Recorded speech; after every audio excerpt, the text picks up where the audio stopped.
Assalamualaikum warahmatullahi wabarakatuh. Kembali lagi di channel Radio Horor. Di kisah kali ini masih ada kelanjutan dari kisah yang sebelumnya. Sebuah kisah yang ditulis oleh akun Twitter yang bernama @bulanpurnama0. Dan untuk kisah kali ini yaitu sebuah kisah yang berjudul Andini. Dia hanya ingin pulang. Sebelum kita masuk ke ceritanya, tekan dulu tombol like video ini dan jangan lupa tekan juga tombol subscribe channel ini. Dan nyalakan juga lonceng notifikasinya agar tidak ketinggalan cerita-cerita lain dari channel ini. Dan bagi teman-teman yang ingin membaca langsung ceritanya, nanti silakan saja kunjungi linknya yang nanti akan saya sertakan di kolom deskripsi. Dan jangan lupa follow juga akun penulis. Dan seperti apa untuk kisah kali ini? Langsung saja kita simak berikut ini.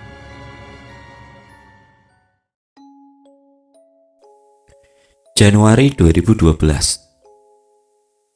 Sudah, cepat kemasi barang-barangmu, ucap seorang pria pada kawannya yang sejak tadi terlihat panik.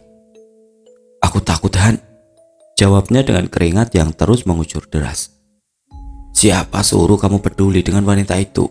Kita hanya menjalankan perintah, urusan yang lain biar bos yang atur, ucap Johan pada Aris temannya itu. Kalau tahu begini, gak akan aku ikuti ajakanmu itu.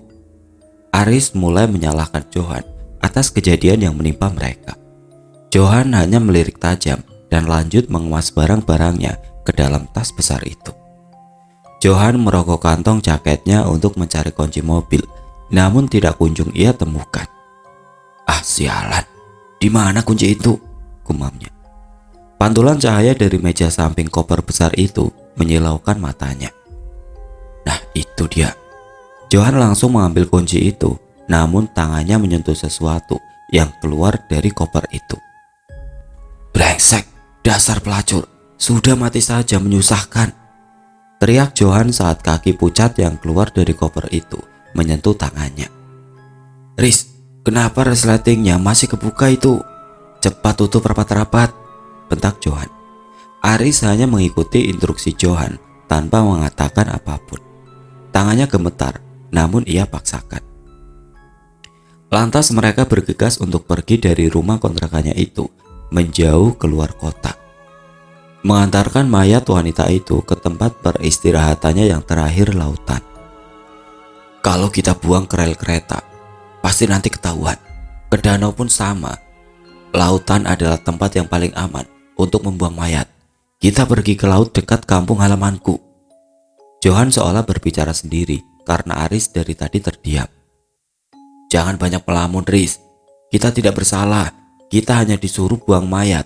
Kita tidak membunuh siapapun, ucap Johan yang dibalas dengan tatapan dingin Aris. Berangkat dari pukul 11 malam, mobil melaju dengan kecepatan tinggi dan sampai di tujuan tepat pukul 2 pagi. Ayo cepat, sebelum pantai mulai ramai. Johan meminta Aris untuk membantunya mengeluarkan koper itu. Awalnya kita hanya disuruh mengikuti dia dan melaporkannya ke si bos dan anaknya. Tapi kenapa harus sampai membuang mayatnya juga? Keluh Aris. Kalau bukan kita siapa lagi? Hanya kita yang tahu masalah ini. Aku juga gak habis pikir kenapa mereka tega melakukan ini semua. Padahal dia cantik dan kaya. Bisa saja dia menceraikan suaminya yang bejat itu dan menikah lagi, ungkap Johan. Entahlah, kalau wanita sudah cemburu, urusannya bisa berabe, Aris menimpali. Bau anyir menyeruak tatkala bagasi mobil dibuka. Koper mahal yang anti air pun tidak mampu menahan basa dari darah yang tidak henti-hentinya keluar dari sang mayit. Kita langsung buang nih, tanya Aris. Sebentar, aku telepon dia dulu. Johan mengambil ponsel yang ada di ranselnya untuk mengabari seseorang nan jauh di sana. Tidak ada yang mengangkat. Kemana dia? Padahal dia sendiri yang malam-malam menelponku untuk mengambil koper di depan rumahnya. Sekarang dia malah sudah tertidur dengan nyaman. Johan mulai kesal. Coba telepon anaknya, saran Aris. Johan mencoba mencari kontak dengan nama Mas Bram di ponselnya. Ketemu. Dan dia coba sambungkan. Tidak ada jawaban pula. Lama ia tunggu dan akhirnya panggilannya pun diangkat. Mas, maaf, Ini saya langsung buang saja. Johan langsung ke intinya. Tidak ada jawaban, sunyi. Halo mas, Mas Bram. Tidak ada jawaban pula. Hingga suara telepon itu berubah bisik. Angkat dulu saja, coba cek masih hidup nggak. Cari HP-nya dan coba hubungi keluarganya. Badannya hancur pak, ini sudah tidak bisa diselamatkan. Suara riuh dan ramai terdengar dari ujung telepon yang digenggam Johan. Sampai tiba-tiba sunyi senyap dan terdengar tawa ringkih wanita dari ujung telepon sampai membuat Johan melemparkan ponselnya. Brengsek, teriak Johan. Kenapa Han? Aris nampak kebingungan. Bukan apa-apa, ayo kita buang saja. Besok kita kabarin lagi mereka, ucap Johan. Koper itu terasa begitu berat, jauh lebih berat dari sebelumnya. Kok tiba-tiba berat gini Han? Sudah, ayo cepat kita buang. Belum sampai di bibir pantai, mereka dikejutkan dengan suara berat dari kakek tua yang berada di sebelah perahu mereka. Iblis biadab, teriak kakek itu. Aris dan Johan saling menatap. Johan mencoba memberi kode untuk tidak menghiraukan kakek tua itu. Dasar tikus-tikus tidak berguna. Coba kalian tengok siapa yang ada di dalam koper itu. Kakek tua itu kembali berteriak saat perahu mereka sudah mulai berlayar. Han, Aris mulai ketakutan. Sudah, jangan kau dengar kakek itu. Dia memang orang gila dari kampungku. Semenjak anaknya hilang saat berlayar, dia mulai kehilangan kewarasannya dan tidak pernah pergi dari perahu itu. Dia selalu berteriak kalau iblislah yang membawa anaknya pergi, cerita Johan. Terus sampai sekarang anaknya belum ditemukan, tanya Aris. Entahlah, yang aku dengar dia mati tenggelam, tapi sampai bertahun-tahun lamanya tidak ada yang menemukan jasadnya. Makanya aku pilih lautan untuk membuang mayat ini. Semakin ke tengah, angin semakin kencang. Ombak yang awalnya tenang semakin lama semakin bergemuruh dan menggoyangkan perahu mereka. Han, sampai sini saja, ombaknya semakin kencang, pinta Aris. Jangan, kalau di sini nanti mayatnya cepat sampai daratan. Kita harus lebih ke tengah lagi, bujuk Johan. Semakin ke tengah, tiba-tiba terdengar suara itu lagi. Han, kamu dengar gak? Aris semakin ketakutan. Udah, jangan dihiraukan, diam saja. Johan berusaha menenangkan, namun suara tawa itu semakin kencang, seolah dia ada di samping mereka. Han, jangan-jangan suara dia, ujar Aris sambil menunjuk koper yang semakin membesar itu. Johan melotot sambil meletakkan jari telunjuknya ke bibir, mengisyaratkan Aris untuk diam, seolah ia telah mengatakan sesuatu yang seharusnya tidak ia katakan. Suara tawa itu semakin kencang sampai tiba-tiba ada rambut panjang yang menyentuh pipi Aris.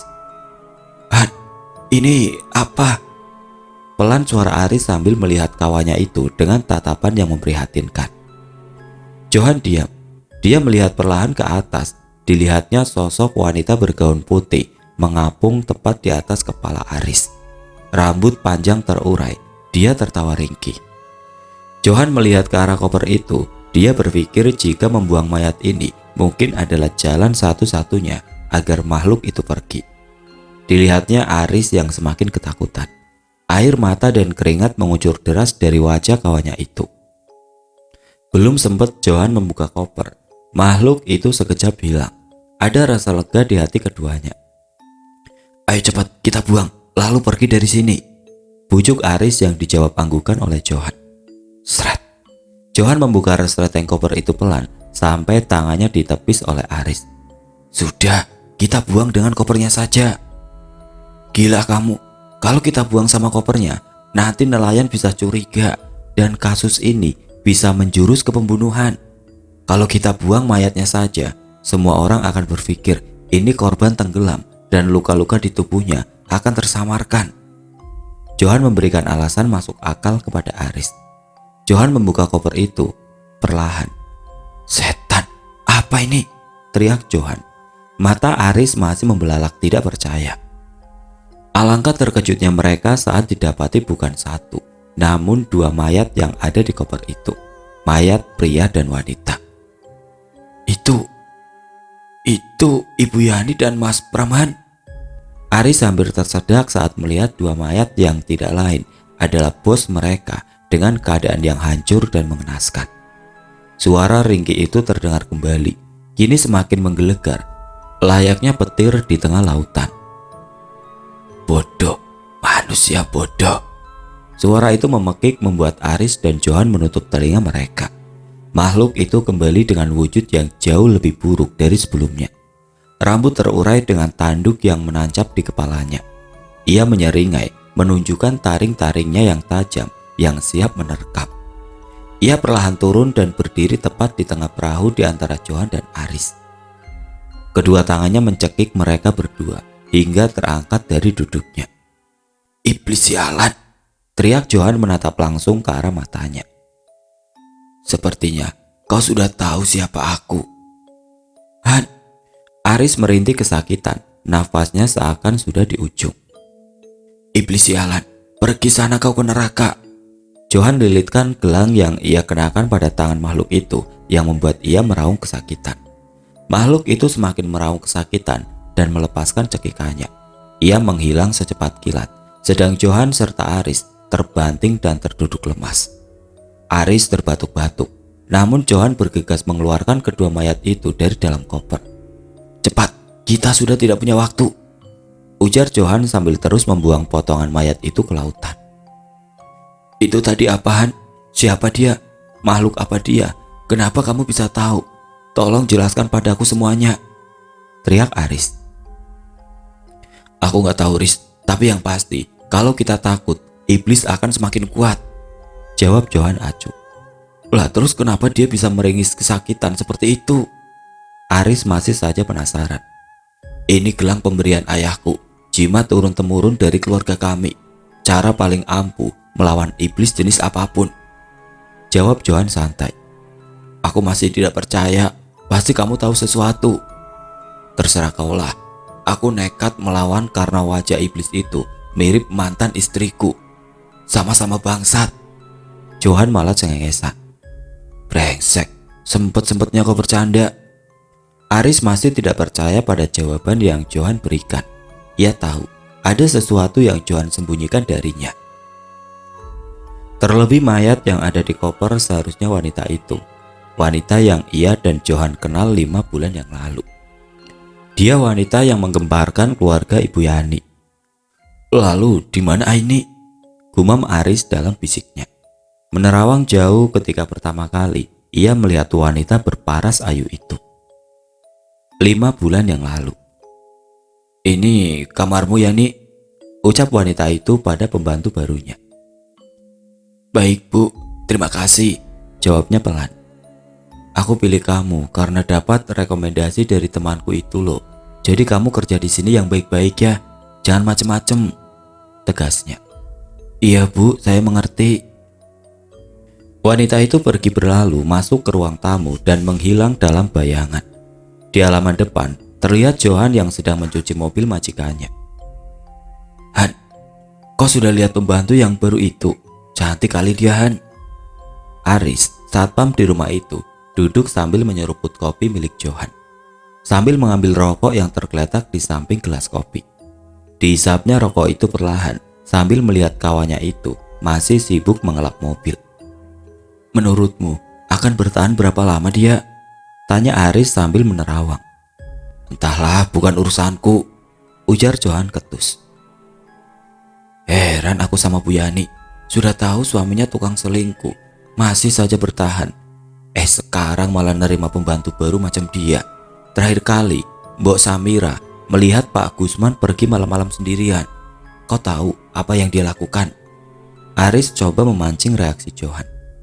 Bukan urusanku, Riz. Kau itu terlalu banyak bergaul dengan ibu-ibu komplek. Katam betul kau gibain orang. Malu sama kumismu. Johan menggelengkan kepala. Aku hanya curi dengar saja, Han. Siapa suruh tukang sayur itu selalu nongkrong di depan posku? Aris membela diri. Lagi pula nih ya, kau itu sopir di rumah ini, tapi tidak pernah sekalipun aku melihat kau mengantar Pak Gusman. Lanjut Aris dengan skala prasangkanya. Itu karena aku memang dipekerjakan sebagai sopir Bu Yani, Jing. Johan melempar kanebo basah tepat ke mulut Aris, membuat api rokok yang ia hisap mendarat di bibirnya. Brengsek, baper amat kau Han. Aris melemparkan kembali kanebo itu ke tubuh Johan. Bekerja di tempat yang sama selama bertahun-tahun membuat kedekatan mereka sudah seperti saudara kandung, sama-sama anak perantauan. Aris dan Johan yang tidak pernah akur jika bicara, namun itulah yang membuat pertemanan mereka awet sampai saat ini. Seminggu telah berlalu, tidak ada hal aneh yang terjadi semenjak pembantu baru itu datang. Sampai suatu malam, Aris yang tengah berjaga dan hendak mengambil air galon yang habis di dapur umum. Ia mendapati pembantu baru yang semua orang kenal sebagai Aini itu sedang duduk di halaman depan kamarnya. Permisi Mbak. Aris berjalan perlahan. Tidak ada sautan dari wanita itu. Sesaat menuju pintu dapur, dilihatnya lagi dia masih duduk tertunduk. Aris masuk dapur. Ia melotot tidak percaya saat dilihatnya Aini sedang berada di dapur memasak sesuatu. Ia lihat kembali halaman depan, masih ada wanita itu. Aris menatap dua tempat itu bergantian. Ia kucek matanya, memastikan apa yang ia lihat bukan halusinasi. Kenapa Mas? Suara Aini dari dalam dapur mengalihkan perhatian Aris. Anu Mbak, itu. Aris terbata-bata. Wanita itu tersenyum. Ia berbalik melihat Aris. Itu adik saya, gak usah dihiraukan. Oh, permisi Mbak. Aris yang tadinya ingin mengambil air, langsung lari terbirit-birit pergi menuju posnya. Ia lihat wanita itu masih duduk tertunduk. Esok harinya ia ceritakan kejadian semalam kepada Johan yang tentu saja ia sanggah, mengingat Aini yang datang sendiri tanpa ditemani siapapun di sini. Setahu aku, dulu Aini itu pembantu di panti jompo milik temannya Bu Yani, dan dia bekerja di situ sudah bertahun-tahun. Jadi Bu Yani sudah tahu seluk-beluk anak itu, dan dia memang sebatang kara, cerita Johan. Gak mungkin Han, jelas-jelas semalam dia bilang itu adiknya. Terus kamu pikir aku bohong gitu? Aku gak bilang kamu bohong. Aku cuma bilang Aini tinggal sebatang kara. Jadi yang kamu lihat itu mungkin piaraannya, ejek Johan yang dibalas tatapan sinis Aris. Keanehan semakin menjadi-jadi saat Aris tidur di pos. Jendela yang lupa ia tutup tiba-tiba terbanting keras dan membangunkannya. Brak! Astagfirullah, apalagi itu? Gumam Aris pelan. Pintu diketuk dari luar, namun Aris tidak berani beranjak. Aris yang memang sangat penakut tidak mau ambil resiko. Dia mencoba tetap diam tanpa menghiraukan ketukan itu. Riz, buka, ini aku Johan, aku ada perlu, teriak seseorang dari balik pintu. Aris diam dan berpikir lama. Tidak mungkin si Johan yang ia kenal sangat acuh itu malam-malam datang ke sini. Lagi pula untuk apa tengah malam dia datang? Pasti orang seperti dia dalam keadaan segenting apapun akan menunggu sampai besok pagi. Riz, cepet buka. Suara itu semakin keras. Aris langsung meraih ponsel yang dia simpan di atas meja dan menghubungi nomor Johan untuk memastikan. Angkat brengsek, bisik Aris, dan seketika suara teriakan pun berhenti. Lama tersambung, akhirnya telepon dari Aris diangkat oleh Johan. Apa sih? Malam-malam ganggu orang tidur saja. Suara Johan terdengar kesal. Han, kamu gak di depan pos aku? Aris mulai meringis. Ngomong apa sih? Aku lagi tidur lah di kontrakan. Ngapain aku ke situ? Udahlah, aku tutup nih. Han, aku takut ini. Tadi aku dengar suara kau dari luar, minta dibukakan pintu. Apaan gak jelas? Aku lagi tidur ini. Itu mungkin adiknya si Aini. Temani aja, aku tutup ya. Johan malah menutup telepon yang membuat Aris semakin kalap. Punya kawan kok brengsek banget sih. Aris meringis ketakutan. Bukan malah hilang suara di balik pintu itu, kini berubah menjadi suara tangisan dan berubah kembali menjadi suara tertawa. Aris kembali meringkuk mencoba mengabaikan suara-suara itu. Suara tawa itu semakin keras dan diikuti bisikan dari balik pintu. Antar Aini pulang mas, tolong. Suara itu pelan namun jelas dari balik pintu. Andini, jangan dekati dia. Suara itu kembali terdengar begitu jelas di telinga Aris. Dia melirik jendela samping pintu. Dari gorden yang sedikit terbuka itu, dia coba sedikit mengintip. Terlihat sosok wanita dengan rambut panjang terurai menyeringai dari balik jendela. Aris sontak kalap dan tidak berhenti berteriak sampai seseorang mencoba menenangkannya. Riz, kau kenapa? Woi, sadar, bangun, ini aku. Tanpa sadar, Aris menjambak rambut Johan yang sengaja datang karena khawatir pada sahabatnya itu. Oh, sakit brengsek, lepasin rambutku. Johan meringis kesakitan, namun Aris masih kalap. Dan saking kesalnya, ia tampar pipi temannya itu sampai sadar. Kalau begini tingkahmu, setan juga sudah takut duluan. Johan mulai kesal. Ini beneran kau, Han? Aris memastikan. Apa aku terlihat seperti kuntilanak? Johan ketus. Syukurlah, aku sudah gak karuan. Tadi aku lihat dia ada di jendela. Sebenarnya ada apa sih? Tanya Johan mulai penasaran. Entahlah, semenjak aku mergokin adiknya si Aini, aku diganggu terus. Tiap malam, Han, kadang ketok-ketok pintu, kadang pagar rumah juga dipukul-pukul. Tapi baru kali ini aku dengar suara dia, cerita Aris. Suara? Maksudmu? Johan mulai mendengarkan dengan seksama. Dia bilang, antar Aini pulang, terus jangan dekati Andini. Entahlah, tidak ada yang aku ngerti. Ngapain coba dia minta antar si Aini pulang? Terus siapa pula Andini itu? Aris masih terlihat bingung. Aini, Andini. Johan mencoba mengingat sesuatu. Kenapa? Kamu tahu dia? Enggak, aku enggak tahu. Oh ya Riz, aku mau minta bantuanmu. Johan mencoba mengalihkan pembicaraan. Apa? Kalau kamu lihat gerak-gerik Aini yang mencurigakan, tolong laporin ke aku ya, pinta Johan. Apalagi lah itu? Sudah ketahuan kah? Aris seakan sudah paham dengan maksud Johan. Baru beberapa minggu aja, si tua Gusman sudah melancarkan aksinya. Capek aku diminta Bu Yani. Aris mengangguk dan mengerti maksud Johan. Seolah itu sudah menjadi hal yang biasa bagi mereka. Semenjak Johan datang malam itu, gangguan yang dialami Aris tidak lagi muncul dan suara itu seakan hilang dari ingatan Aris. Beberapa bulan telah berlalu. Ada perbedaan yang sangat signifikan dari sosok Aini di mata semua orang yang ada di rumah itu. Dia seakan menampakkan wajah aslinya yang selama ini dia sembunyikan.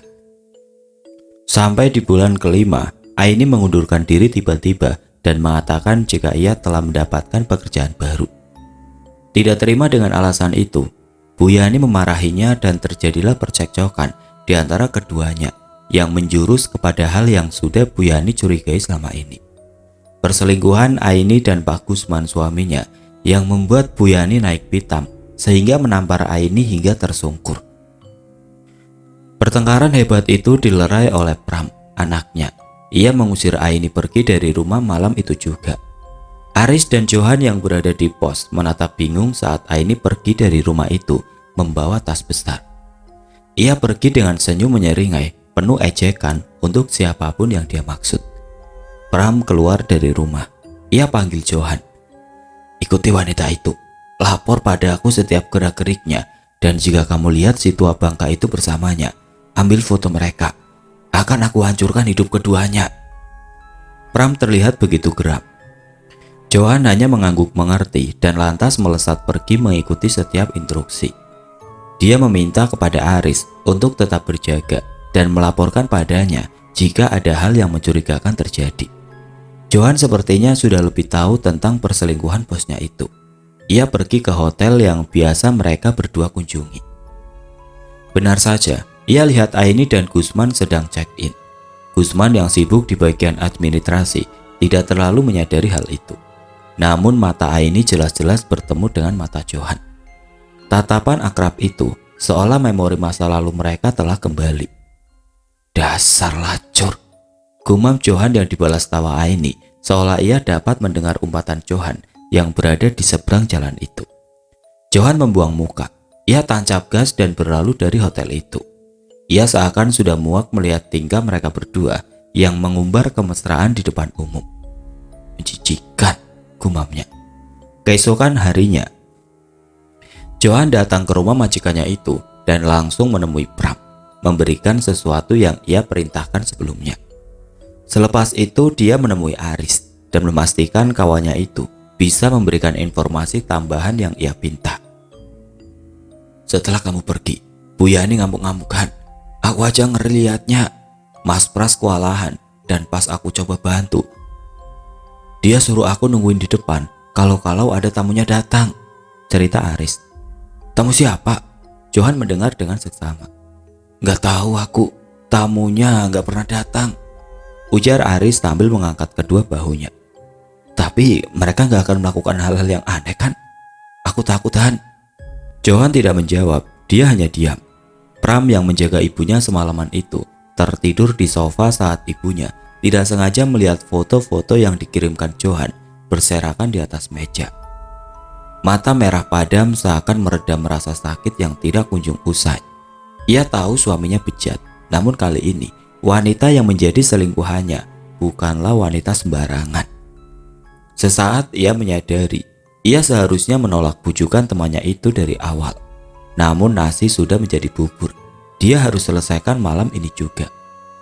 Sore itu setelah tahu jadwal sang suami, ia memutuskan untuk pergi sendiri menemui perempuan itu. Yani pergi menuju hotel sendiri. Iblis seperti kau ini sudah sepantasnya ada di neraka. Kau tahu kenapa aku menerimamu bekerja di tempatku? Itu karena temanku tahu kau iblis. Dia sengaja mengirimkan kau padaku agar aku hancur. Tapi dia tidak tahu kalau aku bisa menghancur kamu dengan kedua tanganku. Yani berteriak di depan kamar hotel Aini.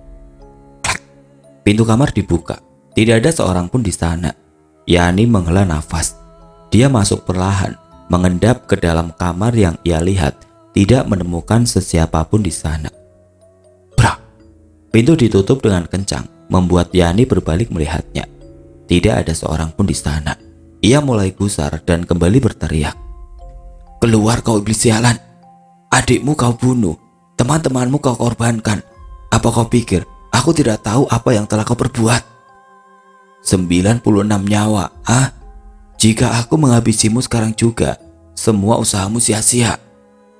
Lampu kamar hotel mati seketika. Yani terdiam tidak bergerak. Dia berusaha mengumpulkan semua keberanian yang tersisa sampai kedua kakinya ditarik dari belakang. Ia jatuh tersungkur. Goblok, kau pikir aku tidak tahu rencana busukmu? Ingin menjadi kaya, awet muda. Kau tahu, dukun bodohmu itu hanya mengantarkanmu kepada kematianmu. Kau marah karena suamimu kurebut. Coy, ambil sana. Baunya yang seperti tikus got memuakkan. Suara makhluk itu menggelegar mengisi seluruh ruangan. Yani mulai ketakutan. Kepalanya menyentuh sesuatu yang menggantung. Dingin, ia coba pegang kaki manusia. Ia berusaha berdiri namun badannya dibantingkan ke dinding berulang kali. Tulangnya remuk, namun ia masih bertahan. Ia pancing lagi iblis itu untuk menyerangnya secara langsung. Bau anyir menyeruak tatkala iblis itu mendekati Yani. Ia paham saat wujudnya masih menyerupai manusia, gelang itu tidak ada gunanya. Namun saat iblis itu muncul dengan wujud aslinya, gelang yang ia kenakan setidaknya mampu melemahkan atau bahkan menghancurkan iblis itu. Jarinya yang panjang bagaikan ranting pohon mencekik leher kecil Yani. Ia tidak menyadari tubuh lemahnya tidak mampu berbuat apa-apa, bahkan mengangkat tangannya pun ia tidak mampu. Yani lemas, ia pasrah. Sang iblis tertawa kegirangan. Ia hancurkan Yani hingga tidak berbentuk. Pram terbangun dari tidurnya. Ia lihat jam sudah menunjukkan pukul 8 malam. Ia lihat keadaan ibunya yang ia tinggal di dalam kamar, kosong. Pram kalap. Foto yang ia letakkan di atas meja hilang. Ia bergegas mengambil kunci mobil dan melesat pergi ke hotel tempat wanita itu menginap. Dan tempat di mana ia yakini ibunya berada. Di tengah perjalanan, ia melihat seseorang yang melambaikan tangan ke arahnya. Seorang kakek tua. Dia seolah meminta Pram untuk berhenti, namun tidak ia pedulikan. Ia masih terus melaju dengan kecepatan tinggi sampai akhirnya Pram dikejutkan dengan kecelakaan beruntun yang ada di depannya. Sebuah truk bermuatan pasir terguling dan menabrak dua kijang di depannya. Pram mengerem mendadak. Ia berhenti dan keluar sebentar karena ia lihat begitu banyak kerumunan. Tanpa ia sadari, truk dari belakang menghantamnya dengan keras. Sang sopir tidak mampu menghindar. Pram seketika hancur. Ia mati dalam keadaan yang sama dengan ibunya, tidak berbentuk. Suara riuh para warga mengerumuni tempat kejadian itu. "Angkat dulu saja, coba cek masih hidup nggak, cari HP-nya dan coba hubungi keluarganya. Badannya hancur pak, ini sudah tidak bisa diselamatkan." Sopir truk itu diminta turun dan menjelaskan kronologinya. Ia gemetar. Ia begitu takut warga sekitar akan langsung menghakiminya. Tubuhnya yang tua renta dan kurus serta wajah keriputnya begitu jelas menyiratkan bahwa ia sudah mengalami banyak hal dari hidupnya sebagai seorang supir truk, termasuk kecelakaan yang ia alami saat ini. "Saya bersumpah, demi Allah, saya nggak lihat korban. Dia tiba-tiba muncul di depan truk saya dan saya tidak bisa banting setir atau bahkan langsung mengerem. Saya juga kaget," belanya. Salah seorang warga yang ada di tempat kejadian menambahkan, "Saya tadi lihat mobilnya memang berhenti di tengah jalan pak. Si korban turun dan melihat sesuatu yang ada di depannya. Saya nggak tahu dia lihat apa, tapi yang pasti tindakannya itu membahayakan pengguna jalan lainnya." Seorang warga lainnya menimpali dengan argumen yang tidak kalah mengejutkan.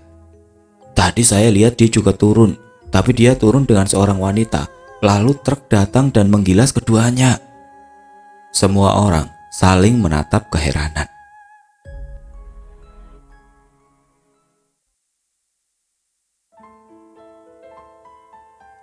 Oke teman-teman, sampai di sini dulu ceritanya. Nantikan kelanjutan kisah ini di video berikutnya. Agar tidak ketinggalan, klik tombol subscribe channel ini dan nyalakan lonceng notifikasinya. Wassalamualaikum warahmatullahi wabarakatuh.